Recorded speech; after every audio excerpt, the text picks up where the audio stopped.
ভাৰত চৰকাৰৰ যোৰহাটত অৱস্থিত ৰেইন ফৰেষ্ট ৰিচাৰ্চ ইনষ্টিটিউটৰ ফালৰ পৰা বহুকেইটা ভেকেন্সি নতুনকৈ মুকলি কৰি দিয়া হৈছে। আজিৰ ভিডিঅ'টোত এই ভেকেন্সিসমূহৰ বিষয়ে আলোচনা কৰিম। এই ভেকেন্সি কেইটাৰ কাৰণে আপোনালোকক কোনো ধৰণৰ এক্সাম দিয়াৰ প্ৰয়োজন নাই। আপোনালোকে জাষ্ট ইণ্টাৰভিউ এটা এটেণ্ড কৰিব লাগিব।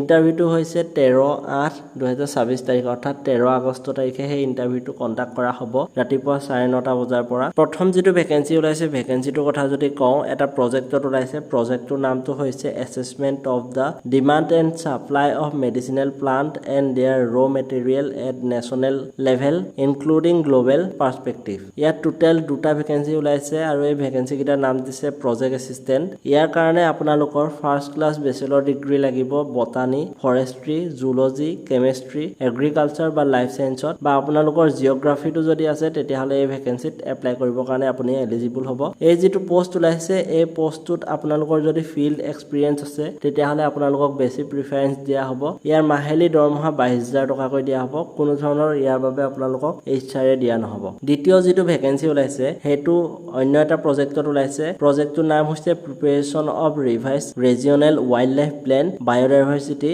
Management plan and carrying capacity study for Makum coalfield in Assam. ইয়াৰ টোটেল প্ৰজেক্ট এছিষ্টেণ্টৰ এটা ভেকেন্সি মুকলি কৰি দিয়া হৈছে। ইয়াৰ কাৰণে আপোনালোকৰ ফাৰ্ষ্ট ক্লাছ বেচেলৰ ডিগ্ৰী লাগিব বটানী নতুবা ফৰেষ্ট্ৰি বা zoology, chemistry, agriculture, life science বা জিঅ'গ্ৰাফি। ইয়াৰ কাৰণে আপোনালোকক ফিল্ড এক্সপিৰিয়েঞ্চ বিচাৰিছে। যদিহে ফিল্ড এক্সপিৰিয়েঞ্চ আপোনালোকৰ আছে তেতিয়াহ'লে আপোনালোকক বেছি প্ৰিফাৰেন্স দিয়া হ'ব আৰু ইয়াৰো মাহিলী যি দৰমহা 22,000 টকাকৈ আপোনালোকক দিয়া হ'ব।